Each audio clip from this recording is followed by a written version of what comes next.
तो सबसे पहले ब्रह्मा जी किसको बनाते हैं? उद्भिद। भगवान ने क्या टर्म कंडीशन रखी है कि व्यक्ति कर्म भी करे और मेरा भजन भी करे, ऐसी सृष्टि बनाओ। तो सबसे पहले ब्रह्मा जी ने उद्भिद बनाए, जमीन से प्रकट होने वाले वृक्ष, पौधे, पेड़, ये सबसे पहले आने वाले पृथ्वी के जीव हैं। सबसे पहले इनका प्रादुर्भाव हुआ। ब्रह्मा जी ने विचार किया ये कर्म तो कर रहे हैं लेकिन भजन नहीं कर पाएंगे। तब दूसरे बनाए अंडज, अंडे से पैदा होने वाले।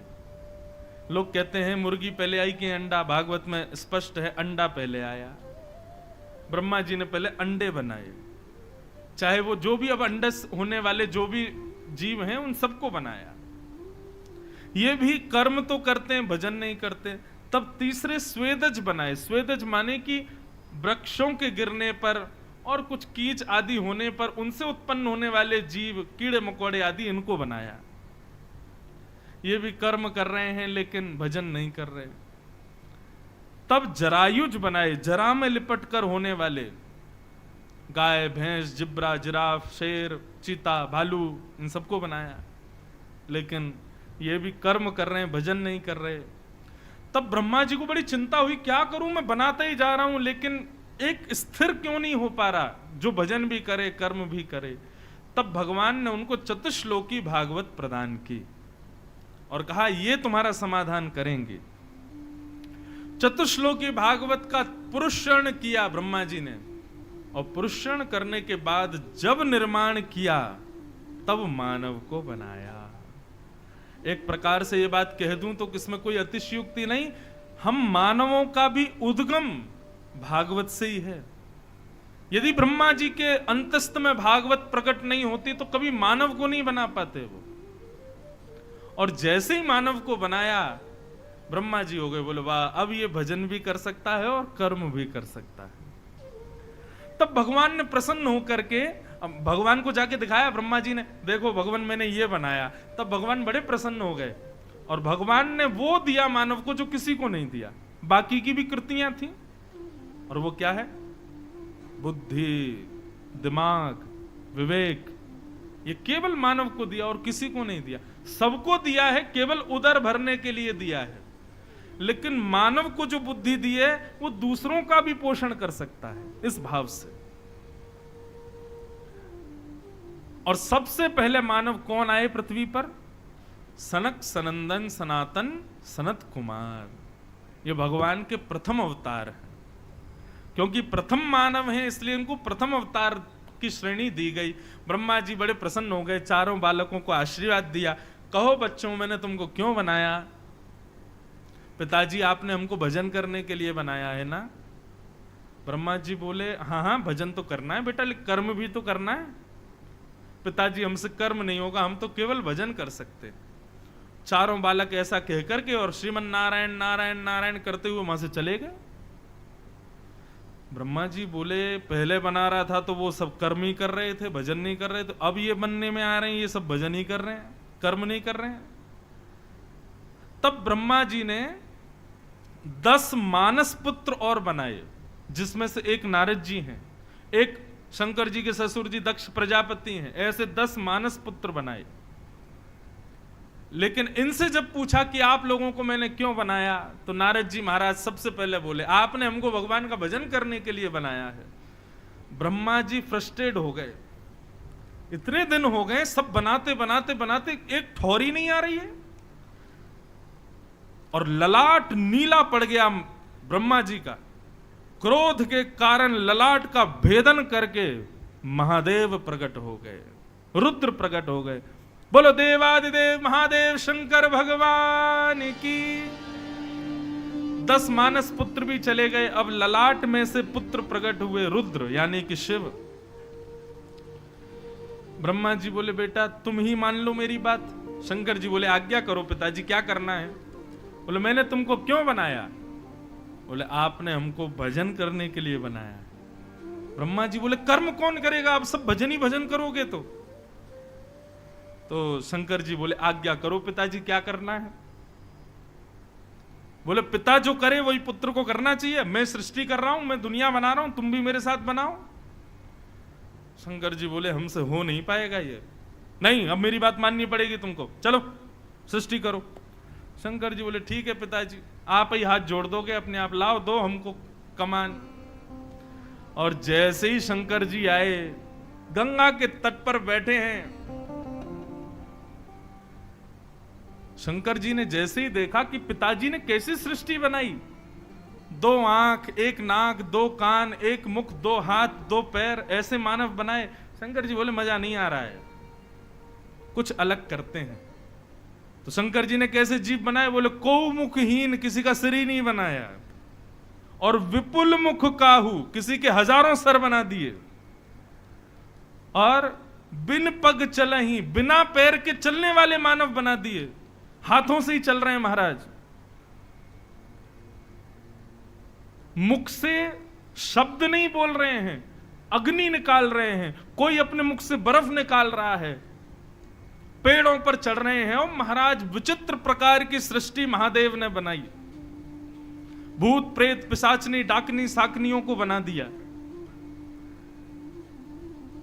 फल फूल खाने वाले मानव बनाए थे ब्रह्मा जी ने, लेकिन शंकर जी ने ऐसे बनाया, अरे फल फूल क्या का, सीधा पेड़ तोड़ो, पेड़ को ही खा जाओ, ऐसे मानव बना दिए शंकर जी ने। रावण वर्णन करता है कि मेरे गुरुदेव शिवजी ने जब सृष्टि बनाई थी तो उस सृष्टि में रहने वाले लोगों के स्वर कैसे थे। तब रावण गाता है, यस्यास्ते ड्राट ड्राट डुट डुट मम लम डम टटम टम टटम टम डम शम डुडम शम डुहि डुहि चकतम भूपके भूपनालम तैलम तैलम तो तैलम कुकु कुकु कुकु क्वांग क्वांग क्वांग क्वांग क्वांग ध्यायन्ते यस्य कांते वसति च सकलम पातुनो चंद्रचूड़। ये रावण का रचित श्लोक है, इस बात को दर्शाता है कि महादेव ने सृष्टि कैसी बनाई। ऐसी सृष्टि बनाई कि महाराज ब्रह्मा की बनाई हुई सारी सृष्टि को खाने लगे वो लोग। ब्रह्मा जी बेचारे आराम कर रहे थे, बहुत दिनों से सृष्टि कर रहे थे, आज मन में आया देखने चले बेटा कैसी सृष्टि कर रहा है। और ब्रह्मा जी जैसे ही पृथ्वी पर आए तो देखा कि महाराज अपने सर को हाथ में लेकर के मानव घूम रहा है। किसी के नेत्री नेत्र हैं, पूरे शरीर में नेत्री, जहां से देखो ये रोए नहीं है, उसके नेत्र टिमटिमा रहे हैं।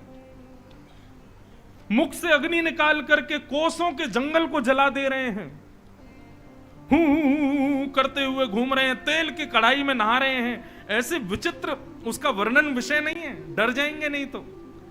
ऐसी सृष्टि बनाई महाराज। ब्रह्मा जी बोले कहां है बेटा, शंकर जी कहां है? तो देखा ऊपर हिमालय पर बैठे थे, वहीं बैठ करके सृष्टि बना रहे थे। ब्रह्मा जी के अलम प्रजा भी, बस बेटा नहीं, अब बस करो, अभी रोको यहीं पर ही। पिताजी अच्छी नहीं लगी हमारी सृष्टि? बेटा बहुत अच्छी, बहुत सुंदर, देख इतने सुंदर मैंने मानव ही नहीं देखे। तुमने रोए नहीं बनाए, तुमने नेत्री नेत्र बनाए, तुमने बिना पैर के मानव बनाए, अद्भुत कला है तुम्हारी। लेकिन बेटा ऐसे मानव संसार में रह नहीं पाएंगे, यहीं रोक दो। शंकर जी धीरे से बोले देखिए पिताजी, ये मेरा कर्म नहीं है सृष्टि बनाना, मैं तो उस परम सत्ता के ध्यान के लिए मेरा अवतरण हुआ है, मैं उनका स्मरण करने के लिए पृथ्वी पर आया हूं। लेकिन पिता की आज्ञा थी इसलिए मैंने मानी, लेकिन वास्तव में मुझसे ये नहीं हो पाएगा। आप मुझे आज्ञा दीजिए, मैं भजन करना चाहता हूं। और रही बात, जितनी सृष्टि मैंने बनाई सब मेरे साथ ही रहेंगे। और सबको शंकर जी लेकर के उत्तर के क्षेत्रों में हिमालय पर जाकर के विराजमान हो गए। बोलो देवादिदेव महादेव शंकर भगवान की। ऐसे महादेव ने सृष्टि की। ब्रह्मा जी मन में विचार करने लगे क्या करें भैया, कुछ समझ ही नहीं आ रहा है। तब अपनी नासिका को, तब ब्रह्मा जी ने मन में विचार किया कि भाई अब तक हमने केवल पुरुष ही पुरुष बनाए, स्त्रियां नहीं बनाई। बहुत ध्यान से सुनना। ब्रह्मा जी ने मन में विचार किया अभी तक हमने केवल पुरुष बनाए हैं, लेकिन पुरुष को यदि भजन से छुड़ा करके कर्म में लगाना है, उससे मेहनत करवानी है, तो उसके लिए माताओं को बनाना पड़ेगा। तब ब्रह्मा जी ने अपने अंग के 2 भाग किए और दाहिने अंग से स्वयंभू मनु और वाम अंग से शत्रुपा का निर्माण किया। भागवत में वैसे स्पष्ट वर्णन है कि माताओं का सृजन ही इसलिए हुआ ताकि पुरुष सृष्टि चला सके, नहीं तो हम सब भजनानंदी बाबा बने घूम रहे होते इधर उधर, हिमालय पर जाकर के रहते, ब्रह्मा जी से ही उत्पन्न होते, ब्रह्मा जी में विलीन हो जाते। लेकिन वास्तव में हम सृष्टि में रहते हैं, संसार में रहते हैं। विवाह इसीलिए कराया जाता है ताकि व्यक्ति अपने कर्म को समझे, अपने जीवन के दायित्वों को समझे, और वो दायित्व उसको कौन समझाता है? उसकी पत्नी। माताओं का सृजन ही इसीलिए हुआ ताकि सृष्टि चले। सृष्टि का निर्माण हुआ, स्वयं भूमनु शत्रुपा को बनाया। ब्रह्मा जी बोले जाओ पृथ्वी पर अब सृष्टि करो। स्वयं भूमनु शत्रुपा पृथ्वी पर आने लगे तो हिरण्याक्ष नाम का एक दैत्य पृथ्वी को चुरा करके रसातल में चला गया। ब्रह्मा जी ने अपनी नासिका को ऐसे छेड़ा तो एक जोर की छींक आई और नासिका में से भगवान बराह प्रकट हो गए। बोलो बराह भगवान की। बराह भगवान ने प्रकट होते ही रसातल में जाकर के पृथ्वी को हिरण्याक्ष से छुड़ा करके यथावत स्थान पर व्यवस्थित करके हिरण्याक्ष का वध कर दिया। और स्वयंभू मनु शत्रुपा के 5 संतान हुई। कौन कौन? 3 पुत्री 2 पुत्र। पुत्री कौन है? आकुति, देवहूति, प्रसूति, और 2 पुत्र हैं प्रियव्रत और उत्तानपाद। अब इन्हीं 5 के वंश में ही आगे चल करके हम सब इन्हीं से ही प्रकट हुए हैं। यदि कोई व्यक्ति अपना गोत्र भूल जाए, उसको श्योरिटी ना हो कि मेरा गोत्र क्या है, तो वो स्वयंभू मनु को याद करके संकल्प ले सकता है, उसका गोत्र पूर्ण माना जाएगा। क्योंकि आदि मानव, ये आदि मानव उनको मत लेना जो आपने स्कूल में पढ़े हैं। आदि मानव जो बानर से धीरे धीरे मानव बने, वो हमको स्कूल में पढ़ाया गया था कि बंदर थे पहले, हम धीरे धीरे मानव बन गए। हम वृंदावन वाले आज तक प्रतीक्षा कर रहे हैं हमारे वृंदावन के बंदर कब मानव बनेंगे। तो आज तक मानव ही नहीं बने, अभी तक बंदर ही हैं। ये सब कपोल कल्पना हमको पढ़ाई गई। भागवत का विज्ञान है 3 स्कंद। कभी घर जाकर के 3 स्कंद की पूरी हिंदी अनुवाद पढ़िएगा, आपको विज्ञान समझ में आएगा किसे कहते हैं। सबसे पहले मानव पृथ्वी पर कौन आए? स्वयंभू मनु और शत्रुपा। और इन दोनों ने 5 बालकों को जन्म दिया। अब जो कथा यहां प्रारंभ हो रही है, ये स्वयंभू मनु शत्रुपा की प्रथम पुत्री हैं। इनका नाम है देवहूति। देवहूति का विवाह कर्दम नाम के प्रजापति के साथ में हुआ। ये कर्दम कैसे हुए? ये ब्रह्मा जी की छाया से उत्पन्न हुए। कर्दम जी के साथ में देवहूति का विवाह हुआ और विवाह के पश्चात 9 पुत्री और 1 पुत्र हुए। और वो पुत्र कौन है? भगवान कपिल। बोलो कपिल भगवान की जय। आज सारे अवतार होंगे लाइन से। अभी बराह हो गए, अब कपिल हो गए, अब गिनते जाना कौन कौन आ रहे हैं। कपिल भगवान का अवतरण हुआ। अब थोड़ा सा इसको विस्तार से सुनिएगा, बहुत अच्छी कथा है। कपिल देवहूति संवाद।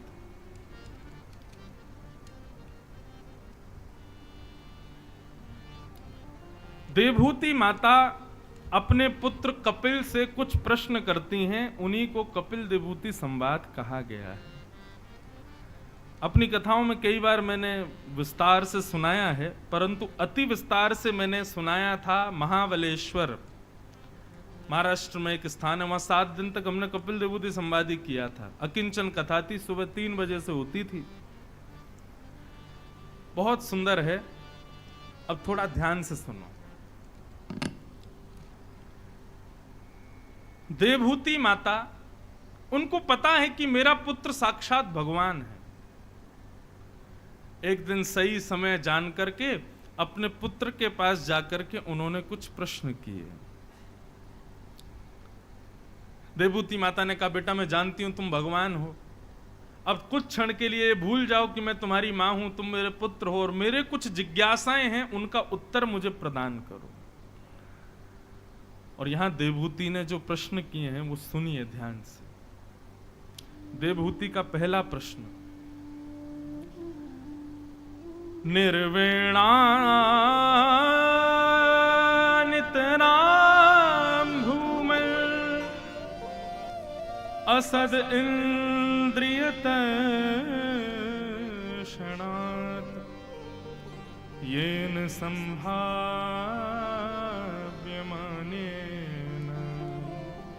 प्रपन्नान्धं तम प्रभो। बहुत सावधानी से सुनो। देवहूति माता कह रही है, हे भगवान, मैं आपसे जानना चाहती हूं कि इन असद इंद्रियों की इच्छा को पूर्ण करने के लिए हमें क्या करना चाहिए। हमारे शरीर में कितनी इंद्रियां होती हैं? 10। पंच ज्ञानेंद्रिय और पंच कर्मेंद्रिय। पंच ज्ञानेंद्रिय हमारे मुखमंडल के अंदर ही विराजमान है, आंख, नाक, जीभ, कान, त्वचा, पंच ज्ञानेंद्रिय। और पंच कर्मेंद्रिय हाथ, पैर, मुख और 2 गुप्त इंद्रिय। ये 10 इंद्रियां हैं हमारे शरीर में। देवहूति माता प्रश्न कर रही है, हम सुबह से शाम तक केवल इन 10 इंद्रियों की ही इच्छा पूरी करते रहते हैं। आंख कहती है ऐसा दिखाओ तो उसको दिखाते हैं, कान कहते हैं ऐसा सुनाओ सुनाते हैं, जीभ कहती है ऐसा खिलाओ तो खिलाते हैं, पैर कहते हैं यहां ले जाओ तो ले जाते हैं, कान कहते हैं ऐसा सुनाओ तो सुनाते हैं, त्वचा कहती है एसी लगाओ, पंखा लगाओ, कूलर लगाओ तो लगाते हैं। हम इन इंद्रियों के गुलाम हैं कि इन इंद्रियों के स्वामी हैं? बताइए। ये इंद्रियां हमको भगवान ने इनकी गुलामी करने के लिए दिया कि इनके ऊपर हम स्वामी बन के बैठे, इसलिए हमको इंद्रियां दी हैं? क्या होगा इसका उत्तर? हम इनके स्वामी हैं, ना कि हम इनके गुलाम हैं। लेकिन आप सब अपने जीवन पर एक बार दृष्टि डाल करके देखो, क्या आप अपनी इंद्रियों के स्वामी हो? नहीं। अगर जीव की इच्छा हो जाए कि मुझको पानी पूरी खानी है तो आप प्रयत्न में लग जाते हो। ए भैया जरा देखना ना, राम झूला के पास कोई पानी पूरी वाला हो, लाओ ना जरा, तो इच्छा हो रही है। हलवाई से बोलेंगे कल के मेन्यू में ना पानी पूरी बनाना है, हमारा मन हो रहा है। ये आपने स्वामित्व वाला काम किया कि दासत्व वाला काम किया? ये तो दास हैं। हम इंद्रियों के स्वामी नहीं है, हम इंद्रियों के दास बन गए हैं। आंखों की इच्छा होती है कि मुझे एक बार विदेश जाना है तो पति के पीछे लग जाते हैं, कैसे भी करो, प्रयास करो, अगले बार वेकेशन में बच्चे हमको लेके चलो, विदेश जाना ही जाना है। लगे पति बेचारा दिन रात मेहनत कर रहा है, पैसे कमा रहा है कि पत्नी बच्चों को विदेश ले जाना है। केवल किसको सुख देने के लिए? आंखों को। कानों को कुछ सुनना है, तुरंत फोन में लगा करके हम सुन लेते हैं, जो भी गाना हो। हमारी प्रत्येक इंद्रिय हमसे अपनी इच्छा पूरी करवाती है। इसका मतलब हम इनके स्वामी नहीं है, हम इनके दास बन चुके हैं। देवहूति माता यही प्रश्न कर रही है, नाथ हम बड़ी परेशान हो गए, इन इंद्रियों की इच्छा पूरी करते करते हार चुके हैं, लेकिन इन इंद्रियों की कोई इच्छा पूरी हो ही नहीं रही है। आप कृपा करके कोई मार्ग बताओ, कैसे इंद्रियों की इच्छा पूरी हो। एक प्रकार से मैं अपनी भाषा में कहूं, एक ठौर बताओ जहां जाकर के इंद्रियों की कोई इच्छा बाकी ही ना रह जाए।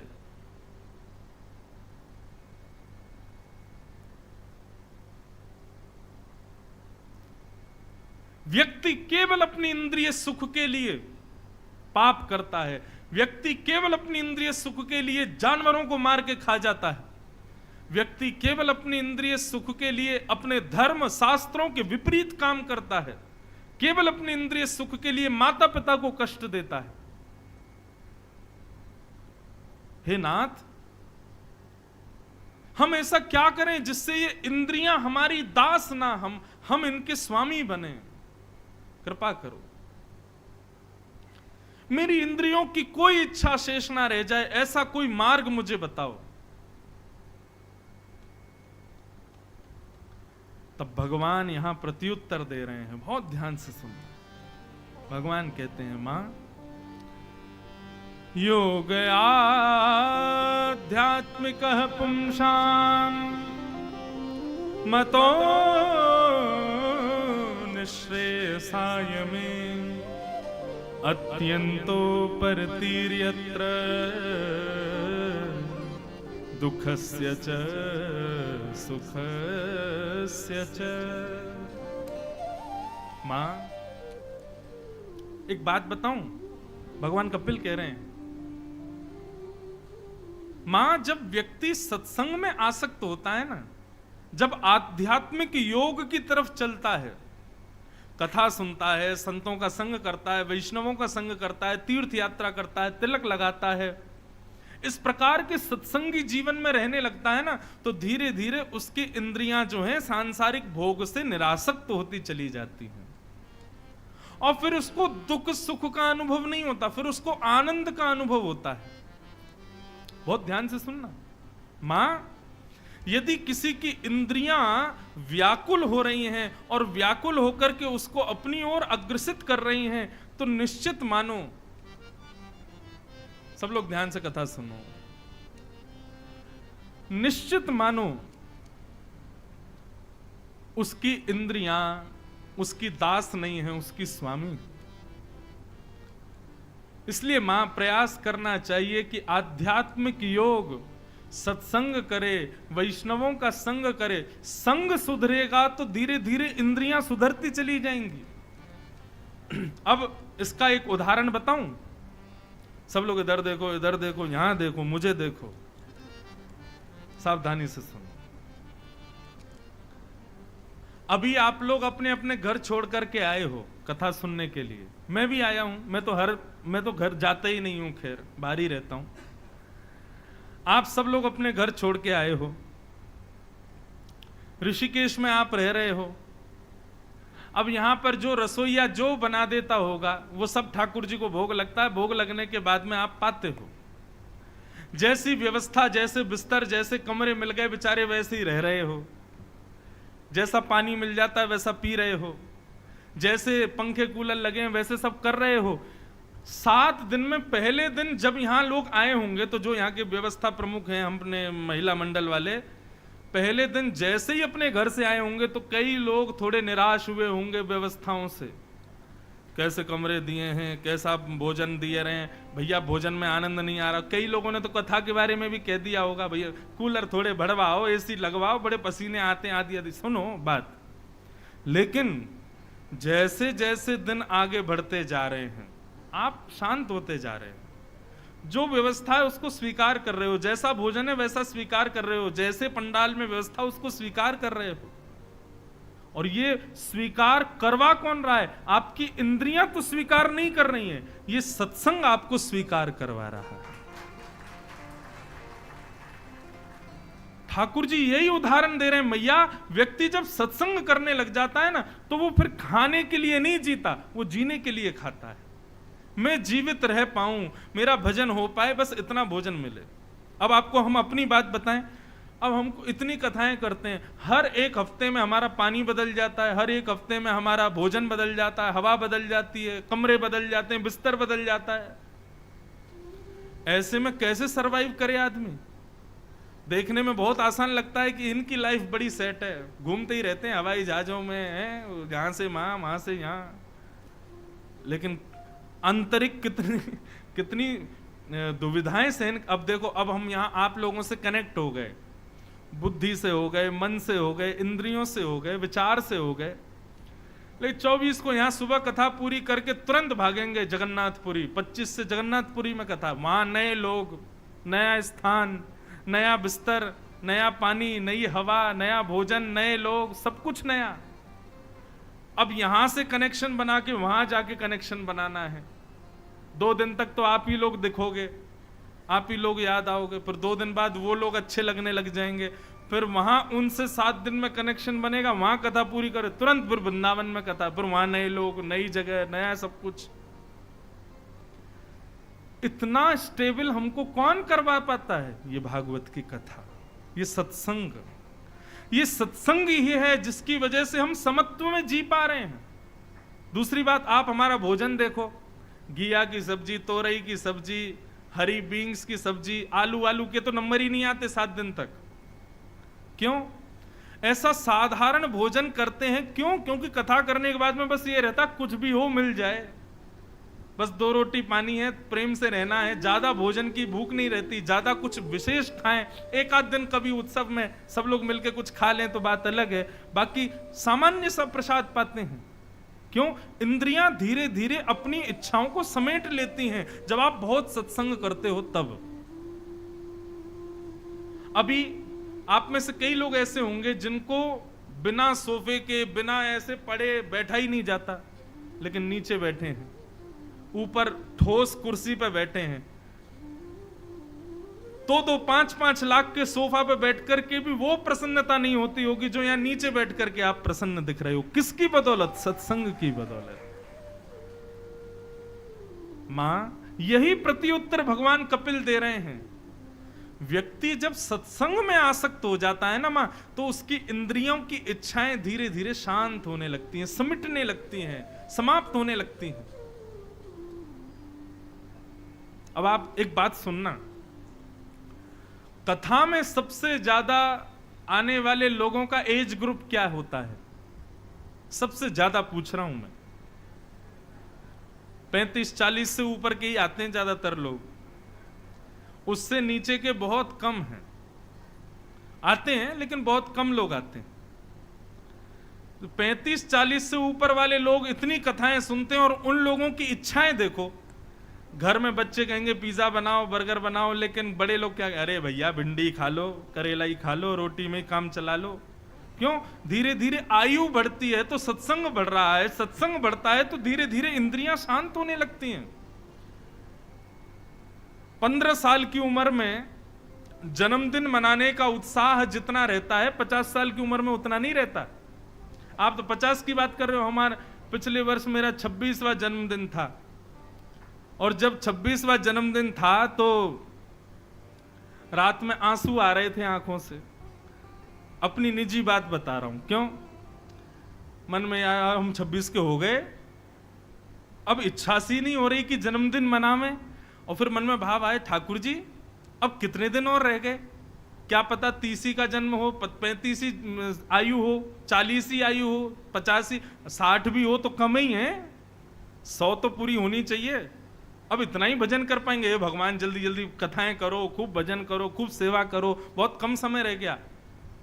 तो जब आप आध्यात्म से कनेक्टेड हो जाते हैं, सत्संग करने लग जाते हैं, वैष्णव जनों के संग उठना बैठना खाना पीना करने लगते हैं, तो धीरे धीरे आपकी इंद्रियों की इच्छाएं जो हैं वो समिटने लग जाती हैं, वो सामान्य होने लगती हैं, वो समत्व में आने लग जाती हैं। और ये आप अनुभव करोगे।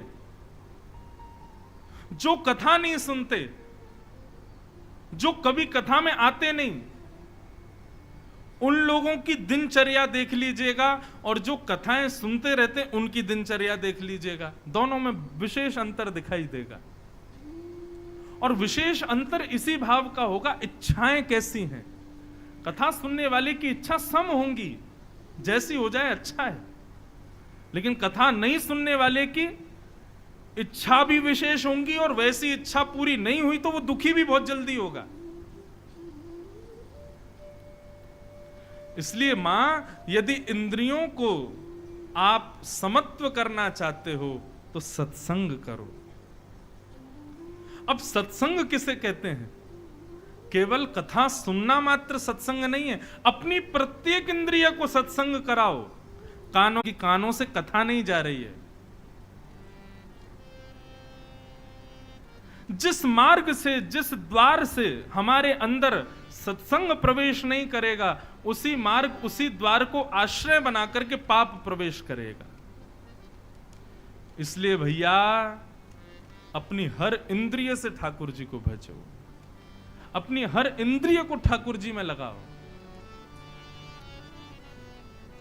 दर्शन को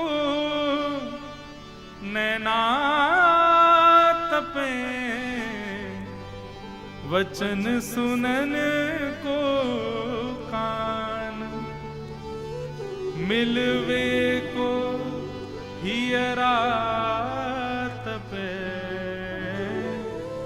हिय के जीवन प्राण, गोवर्धन वासी सांवरे, गोवर्धन वासी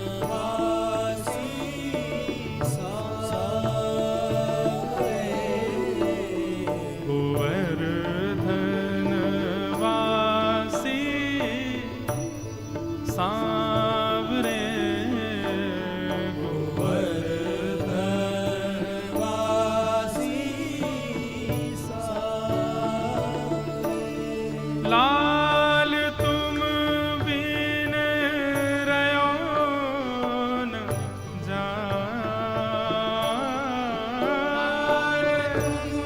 बिन रयो न जाए हो, प्यारे तुम बिन रयो न जाए रे, गोवर्धन वासी सांवरे, गोवर्धन वासी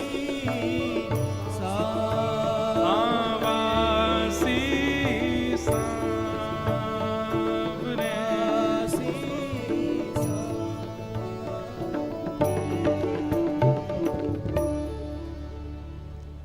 हर इंद्रिय से ठाकुर जी प्रिय लगे, आंखें उनको देखने को तड़पें, कान उनको सुनने को तड़पें, जीव उन्हीं के ही रसास्वादन को गाने को तड़पे, हाथ उनके लिए करताल बजाने को तड़पें, पैर उनके कीर्तन में नृत्य करने को, प्रदक्षिणा करने को तड़पें। प्रत्येक इंद्रिय जब ठाकुर जी के रस का उपभोग करने लग जाएगी तो आपकी इंद्रियां धीरे धीरे सामान्य वस्तुओं की उपासना से, सामान्य वस्तुओं की इच्छा से निवृत्त होती चली जाएंगी। भगवान का जो रस है ना, वो रस औषधि है। अब ये कथा औषधि है, दर्शन औषधि है, ताली बजाना औषधि। हम क्यों कहते हैं ऐसे नहीं, करताल बजा के गाओ, बार बार क्यों कहते हैं हाथों से ताली बजाओ, नहीं तो ये हाथ ही पाप करवा लेंगे आपसे। पैरों से परिक्रमा करना, नृत्य करना, ये औषधि है। नृत्य सामान्य गानों पर नहीं, भगवत भजन पर। ये सब औषधि हैं। धीरे धीरे इन औषधियों को, अपनी प्रत्येक इंद्रियों को आस्वादन कराते रहोगे तो धीरे धीरे आपकी समस्त इंद्रियां सामान्य संसार की इच्छाओं से निवृत्त होती चली जाएंगी। हम अपनी स्थिति बता रहे हैं, हमारे घर के लोग भी जानते हैं। हमको कहीं ले जाओ, लेकिन किसी का विवाह हो रहा हो वहां मैं नहीं जा पाता। क्यों? क्योंकि विवाह क्षेत्र में, विवाह क्रम में सब सांसारिक क्रिया होती हैं। भोजन तो सांसारिक, नृत्य तो सांसारिक, वहां पे वो वर वधू जो है वो उनका सब जो भी होता है ठीक है, वो जरूरी है। एक दिन आपको महाराज जी आपका भी तो होना है, ठीक है, सब बात अपनी जगह उचित है। लेकिन पता नहीं क्यों इतनी सांसारिक स्थितियों में मेरी इंद्रियां प्रसन्न नहीं होती। मैं अपनी स्थिति बताऊं, कभी जभी की बात अलग है, कभी जभी थोड़ा आनंद कर लें, कुछ खा लें, कुछ पी लें, कहीं घूम लें, कुछ कर लें, लेकिन रोज के नृत्य क्रम में तो वो स्वीकार नहीं होता। क्योंकि इंद्रियां अब भगवत रस की आस्वादन में आ चुकी हैं, अब वो सांसारिक वस्तु को स्वीकार नहीं कर पाएंगी।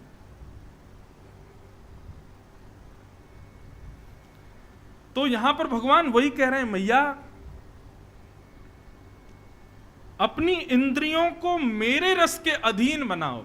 मैं अपनी कथा में कहा करता हूं, देखने का मन करे तो देखो हमारे वृंदावन को।